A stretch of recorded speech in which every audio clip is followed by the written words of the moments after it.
देखिए, इसके दो आधार हैं। एक नैतिक आधार है। वो नैतिक आधार हमें डिजिटल रेस्पॉन्सिबिलिटी की ओर हमारा ध्यान आकर्षित करता है। जब डिजिटल प्लेटफॉर्म्स पे जब हम हमारी बात कहते हैं तो हमारी डिजिटल रेस्पॉन्सिबिलिटी भी है कि हम जो प्लेटफॉर्म्स है उसमें किस तरह गलत चीज़ों को हम बढ़ावे नहीं।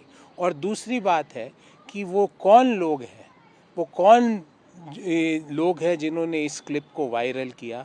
मुझे उम्मीद है और मैं आशा करता हूँ कि भारत सरकार और पंजाब सरकार कड़ी से कड़ी कार्रवाई करेगी। और दूसरा, आज मैं एक बात भारत सरकार से एक अनुरोध करना चाहता हूँ कि जो साइबर सिक्योरिटी का जो बिल बरसों से आपके यहाँ पेंडिंग पड़ा है, श्री कृष्णा कमेटी की रिपोर्ट बरसों से पेंडिंग पड़ी है, धूल खा रही है, आप उस पर आगे बढ़िए और देश को एक डिजिटल रेस्पॉन्सिबल गवर्नमेंट की ओर ले जाने का काम कीजिए। और सारे लोगों से, देशवासियों से मेरा आग्रह है कि हम सब की एक डिजिटल रेस्पॉन्सिबिलिटी है, उस लकीर को कभी भी पार ना करें। लोगों के ज़िंदगी और मौत का सवाल बन जाता है, लोगों के पूरे जीवन भर एक इश्यू, उन क्वेश्चन मार्क लग जाता है। Response be on digital platforms but there is a responsibility on this platform. हम सबको समझना पड़ेगा। और भारत सरकार, प्लीज़, देशवासी होने के नाते आग्रह करता हूँ कि ये नाम बदलने के मोड से बाहर निकलिए, कुछ गवर्नेंस की बात सोचिए और जो श्री कृष्णा कमेटी की रिपोर्ट है, digital security, cyber security bill है, उनको आगे ले जाकर देश को एक साइबर गवर्नड, एक साइबर रेस्पॉन्सिबल, एक साइबर मामलों पे सरकारी रेगुलेशन को देश के सामने रखें। उत्तर प्रदेश की बात करते हैं, ओपनली वो बैक कर रहे हैं, कैसे देख रहे हैं जो सर्वे हो रहे हैं और आपका क्या कहना है? तो कांग्रेस ने रेजोल्यूशन पास किया है, उन्होंने कहा है कि राहुल गांधी को एक पार्टी प्रेसिडेंट के तौर पे देखते हैं, कैसे देख रहे हैं जिस तरीके से अब इलेक्शन भी पास आने वाले हैं, आप कैसे? देखिए, समस्त कांग्रेस के कार्यकर्ताओं का तो ये बरसों से एक इच्छा है कि राहुल गांधी जी पार्टी की बागडोर संभाले, क्योंकि वही एक व्यक्ति है जो नरेंद्र मोदी की आंखों में आंखें डाल के पूछ सकते हैं कि हिंदुस्तान की 100 स्क्वायर किलोमीटर ज़मीन चीन के कब्जे में कैसे है। वही वह व्यक्ति है जो मोदी से आंखों में आंखें डाल के पूछ सकते हैं कि जब कच्चे तेल की कीमतें कम हो रही है तो देश में पेट्रोल डीजल की कीमत कम क्यों नहीं हो रही। वही एक व्यक्ति है जो पूछ सकते हैं कि जब अंतर्राष्ट्रीय बाजार में गैस की कीमतें 13% घटी है तो 2014 की तुलना में आज गैस की कीमतें 2.5 गुना क्यों है। वही वह व्यक्ति है जो मोदी से पूछ सकते हैं आंखों में आंखें डाल के कि क्यों हिंदुस्तान के जो युवा हैं वो बेरोजगार हैं, उनको नौकरी क्यों नहीं मिल रही। तो हर कांग्रेस के कार्यकर्ता की तो ये इच्छा है ही। मैं भी एक कार्यकर्ता हूँ, मैं उनका लाखों करोड़ों कांग्रेस कार्यकर्ताओं की आवाज़ में अपनी आवाज़ को भी इंक्लूड करना चाहता हूँ कि देश और कांग्रेस को आज राहुल गांधी की ज़रूरत है और वही व्यक्ति नरेंद्र मोदी से हेड ऑन ले सकते हैं। और वही व्यक्ति में इतना सामर्थ्य है कि वो नरेंद्र मोदी से कठोर कड़वे सवाल पूछ सके। वो डरते नहीं है। 54 घंटे मोदी जी ने कोशिश कर ली उनको ईडी के सामने बैठा के, ईडी के अफसरान थक गए पर राहुल गांधी नहीं थके।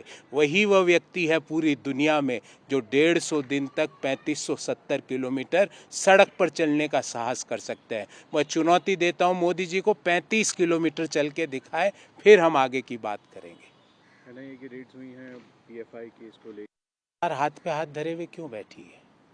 क्यों पीएफआई को बैन नहीं करती है? क्यों पीएफआई की कार्रवाई, पीएफआई के एक्शंस देश में चल रहे हैं? सरकार, पूरी एजेंसियां उनके पास है, सरकार हाथ पे हाथ धर के बार बार पीएफआई का इश्यू क्यों आता है? इसको फॉर एवर कंक्लूड क्यों नहीं किया जा सकता?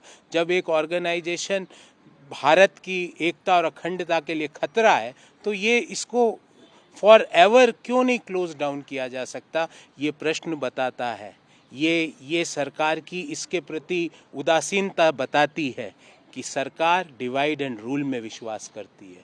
वो उन सभी मुद्दों को जीवित रखना चाहती है जिससे भारत के विभाजन करो और राज करो की नीति को सरकार देश के सामने रख सके।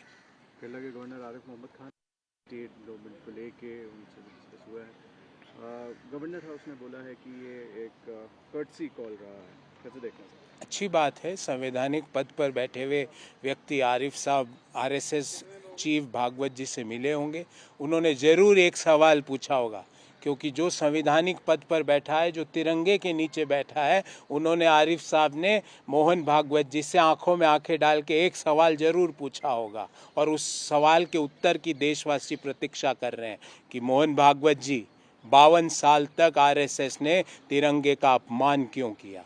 उन्होंने ज़रूर पूछा होगा आरिफ साहब ने, क्योंकि वो संवैधानिक पद पर है, कि मोहन भागवत जी आज तक आप नाथूराम गोडसे की आइडियोलॉजी को सपोर्ट क्यों करते हो। इन दोनों सवालों का उत्तर दे दीजिए आरिफ साहब, औपचारिक अनौपचारिक, और अगर नहीं लिया है उसका उत्तर तो आपकी सारी बैठ के आरएसएस से बेईमानी है, आपकी सारी वार्ताएं बेईमानी है, क्योंकि आप संवैधानिक पदों पर बैठे हो। आपसे अपेक्षा थी कि आप पूछोगे कि तिरंगा आरएसएस ने क्यों नहीं फहराया 52 साल तक।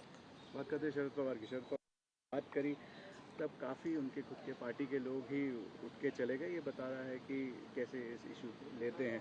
वुमेन कोटा पार्लियामेंट कितना इम्पोर्टेंट है और कैसे देख रहे हैं शरद पवार का जो बयान? देखिए, शरद पवार जी ने क्या कहा, क्यों कहा, मुझे नहीं पता, पर मैं आपको एक चीज़ बता सकता हूँ कि कांग्रेस पार्टी वह पार्टी है जिन्होंने 2014 में राज्यसभा में विमेन रिजर्वेशन बिल को पास करवाया था, और पिछले 8 साल में वह बिल सरकारी फाइलों में मिट्टी खा रहा है। 8 साल में मोदी जी ने एक प्रयास भी क्यों नहीं किया, इसका जवाब दीजिए। हम तो हमारी प्रतिबद्धता बता चुके हैं, और हम तो प्रतिबद्ध थे उस समय भी कि 2014 में हमारी सरकार बनते ही इस बिल को हम लोकसभा से भी पास कराएंगे, पर हमने राज्यसभा में पास करा के रखा हुआ है।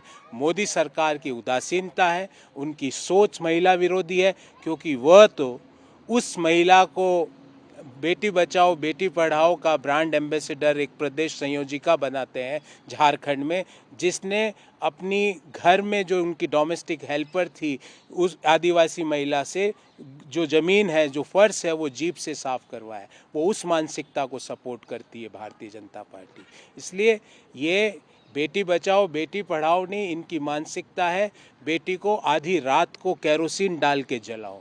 इनकी मानसिकता है बेटी के साथ जो दुष्कर्म करे उनके साथ खड़े हो जाओ। इनकी मानसिकता है आदिवासी बेटी से जमीन का फर्श है वो जीप से साफ कराओ। आखिरी प्रश्न होगा मेरा कर्नाटका से लेकर कि बस में ड्राफ्ट चार्जेस थे, कैसे देख रहे हैं करप्शन के चार्जेस? मुझे समझ में नहीं आ रहा, एक दौड़ चल रही है, एक रेस चल रही है बेंगलोर में कि बोमई ज़्यादा करप्ट कि येदुरप्पा ज़्यादा करप्ट, क्योंकि बोमई 40% करप्शन करते हैं, ये येदुरप्पा 50 पे होंगे।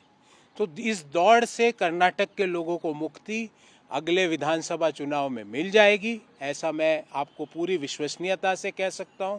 और जो ये लूट मचाई इन्होंने दोनों ने, येदुरप्पा 50% कमीशन, बोमई 40% कमीशन, इसमें जो कोई भी लोग लिप्त हैं, मैं वापस दोहराता हूं, जो कोई लोग भी कर्नाटक के लोगों का पैसा खा गए, जो कोई भी लोगों ने बेंगलोर के लोगों का पैसा खाया है, वो कांग्रेस की जो अगली सरकार बनेगी कार्रवाई होगी और वो सब लोग जेल के अंदर होंगे। हम उन लोगों के ऊपर कार्रवाई करेंगे।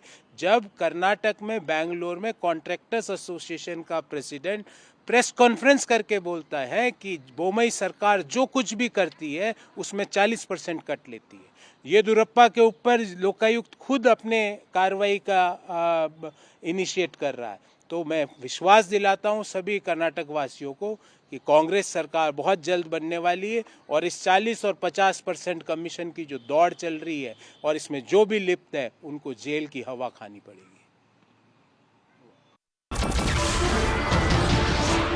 नमस्कार, मैं हूं मानक गुप्ता। अगर आपको हमारा ये वीडियो पसंद आया हो तो इसे लाइक और शेयर जरूर करें, और हाँ, हमें सब्सक्राइब और फॉलो करना ना भूलें ताकि आप देश और दुनिया की कोई खबर मिस ना करें। तो जुड़े रहिए हमारे साथ और देखते रहिए News 24।